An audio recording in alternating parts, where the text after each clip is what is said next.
Now is Jide Ojo, his development consultant, author, and columnist with The Punch. He's been following Nigeria's democratic journey for decades and brings perspective on the good, the bad, maybe not the ugly, but the urgent reforms needed. Good to have you join us, Dr. Jide Ojo.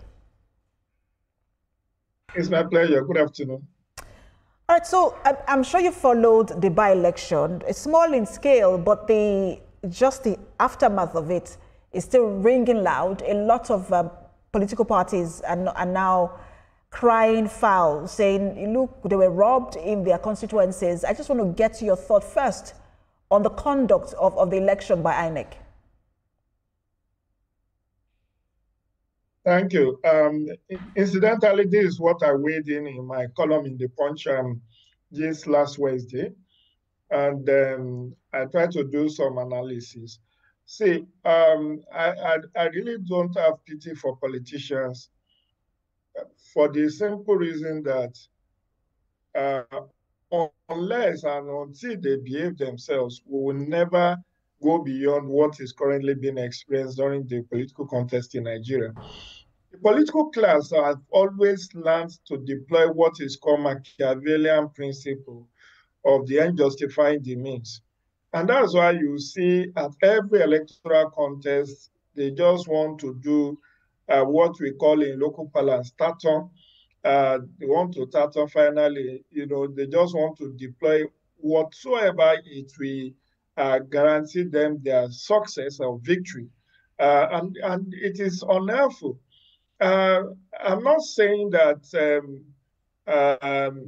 INEC is blameless in the last election.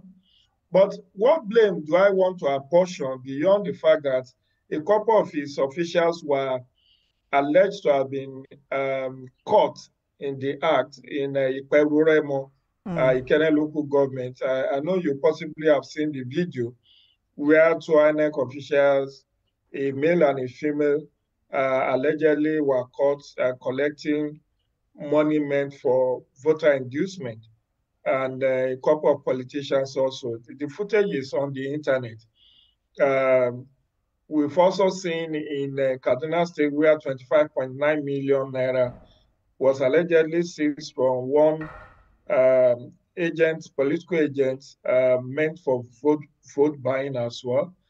We saw the police in Kano State arraigning 333 youth who were alleged to have been involved in political thuggery. Just last Monday in Kano, they were arraigned and they were caught with knives, with machetes, with weapons, including guns.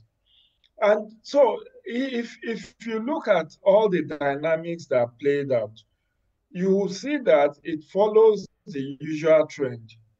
And of course, my own characterization, which is on the whole, we have low voter turnout. But is that the making of INEC? I don't think so. I think. But Dr. Jide, when you also consider, because I will get to the politicians in just a moment. I mean, those conversations are still on what happened, whether in Kano, Kaduna. You mentioned Ogun, and there is Edo State. But let's talk about Edo State, for example, where the governor had mentioned that the beavers was quite slow. And not just the governor, a lot of voters also talked about the time it took them to be able to cast their vote, especially in terms of accreditation. And then you also see that there were areas where INEC also showed up late. I mean, this is a very small-scale election. We're not talking about a national election as we'll have a general election. And yet you still had those same recurring challenges in this election. I mean, what does that also say? Because we have elections coming up in Ekiti. There is Oshu, and then there is Anambra. Exactly. So that's why I would say the blame can go around. But the case in Edo, I'm not sure, and this is my own reading of what happened.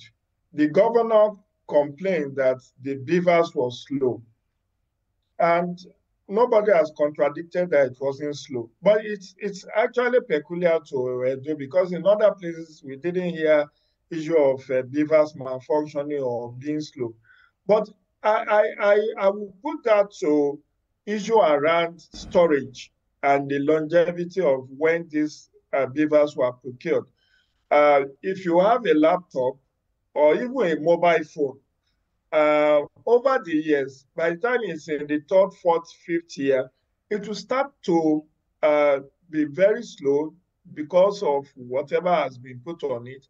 And again, about the storage, the condition under which these products, these items were stored in the intervening period when they are not in use. And that's why you need to understand that, yes, the beavers was slow, but at least nobody said he was disenfranchised as a result of the slow beavers. It may have taken a bit longer than it would have, but I think INEC must have factored that in as they prepare for November election in Anambra. So I will rather put it to issues around storage, issues around perhaps how long they have had to keep this. Don't forget that some time ago, we learned INEX offices, some of them in the local government were flooded because of the location. And Edo happens to be one of them. Edo INEC office was flooded sometimes last year, if my memory serves me right.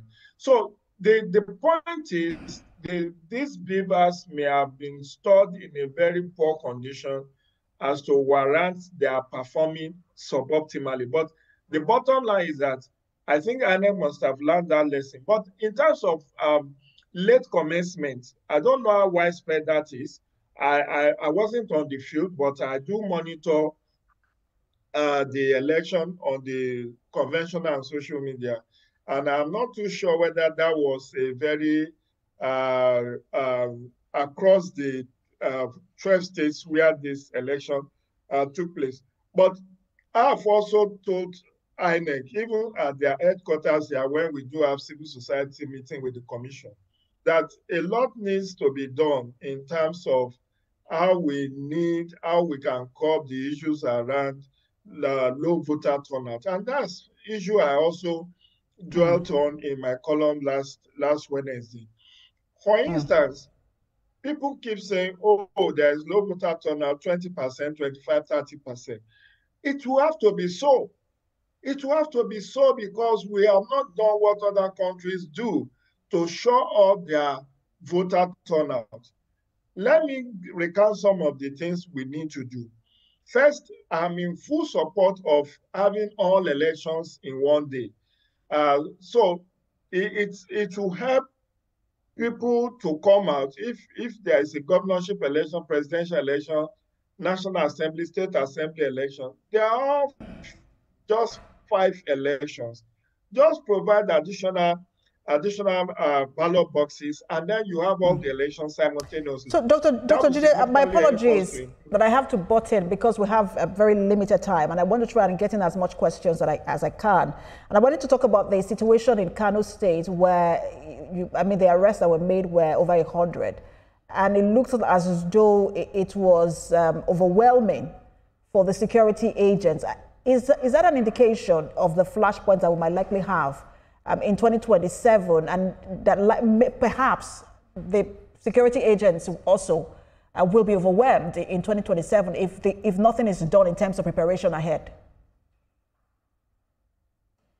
Well, you see, again, I've been observing elections since 1999, and I've had the privilege of observing elections both in Nigeria and in about 4 or 5 other countries, including USA. Politicians, that's why I was trying to tell you that unless the political class decides to obey the rules of engagement at elections, we'll continue to have situations where there will be violence. And this is part of the reason why there is low voter turnout. Situations where during the campaigns, you've already seen skirmishes, you've already seen arson, you've already seen attempted assassination or assassination of political opponents. You won't want to come out during the polls. So, I won't say the police were overwhelmed. That's why they were able to arrest 333. and they have started their prosecution. But who sent those people? The politicians, the barons, the ROS and the masterminds are the one that the police and other security agents needs to take out. Until when we are able to take the sponsors of this violence alongside with the minions, we will continue to have election violence. Because I don't see why, in fact, in Kano, there is only one House of Rep and House of State House of Assembly election. And then you have this massive deployment of thugs. So it's one of the desperation that I talked about, that the political class needs to behave themselves. Issue around vote buying, issue around violence, until when they say we want to allow due process, we want to allow the INEC to conduct credible and peaceful elections. Because all the appeals civil society and media have been making to the political parties and their contestants are falling on deaf ears. And that is why we need the judiciary to also up the ante by ensuring prompt prosecution of those who have been arrested and where there are proven allegations that or there is a prima facie case against them that they were involved. So if there are prompt prosecution, I mean, this year we saw the Court of Appeal upholding the conviction of two professors in Akwa Ibom who were involved in election malpractices on behalf of some politicians. And that's a good one. We've also seen 3 resident electoral commissioners this year, 2025, where the President Bola Tinubu has approved and sent their names to the National Assembly, particularly the Senate, to have them removed from office. 3 of them, the Adamawa resident electoral commissioner, the one in Sokoto and the one in Abia, they were all removed. And that will send the right signals if we could have this kind of prosecution, this kind of, breaking the culture of impunity. Until we do that, the political class will continue to want to resort to self-help.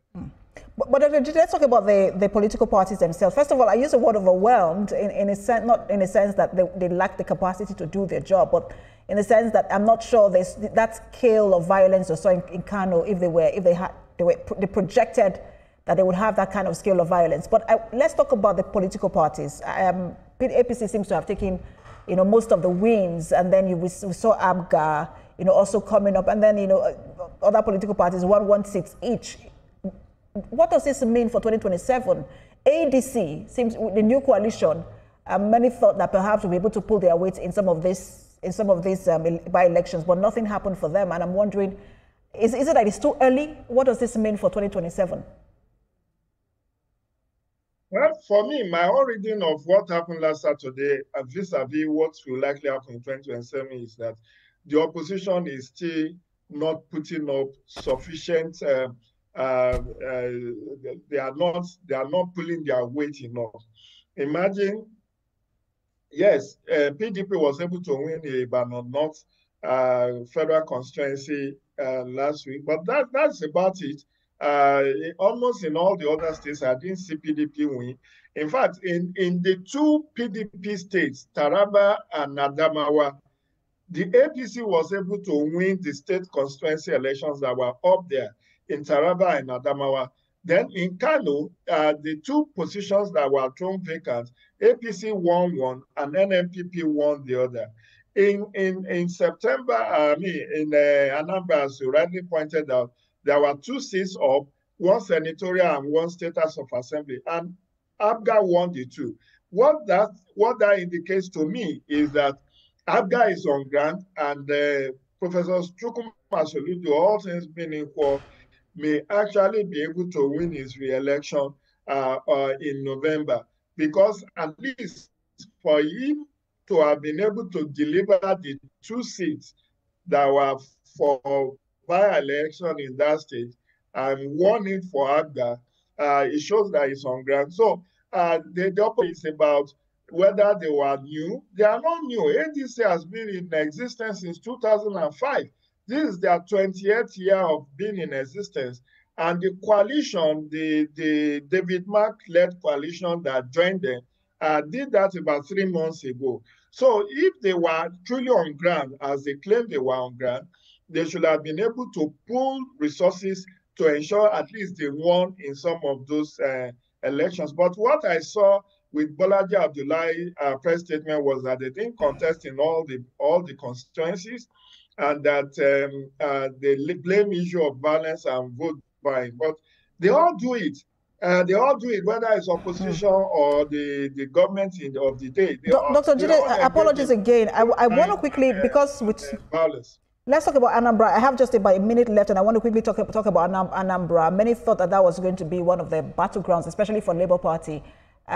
Peter Obi is of the Labour Party stock. Now we're not sure whether he's still Labour Party or now ADC. But a lot of people thought that it was going to work in the favor of the Labour Party because of his candidacy in the 2023 election, and that he's a state where he was governor for 8 years. What do you think played out in Anambra State? For me, Peter Obi is a bit confused. You are referring to him, you say you are not sure whether it's in Labour Party because it's one faction of the Labour Party and the other faction of Abure, none of them has been recognized by INEC. And the Labour Party candidates were not accepted by INEC in this last by-election. They are in court.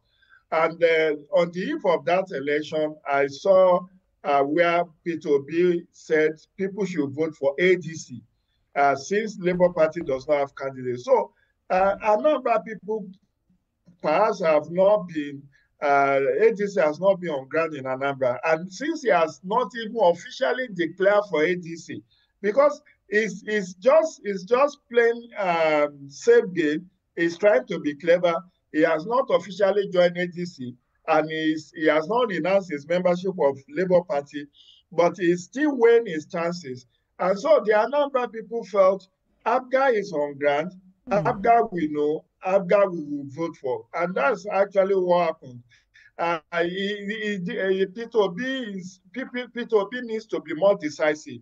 The election in November, let's see whether now that he's saying his supporters should vote for ADC, whether ADC will be able to make headway in that governorship election. The opposition still needs to do a lot more work. We do have to leave it there. Thank you so much for your time and your brilliant analysis as always. A pleasure to have you on. A development consultant, author and columnist with The Punch, Dr. Jide Ojo. Have a wonderful weekend. All right, that's a Standpoint. Remember, you can watch a repeat broadcast at 11 p.m. tonight and 5 a.m. on Sunday morning. Thank you for watching. I am Precious.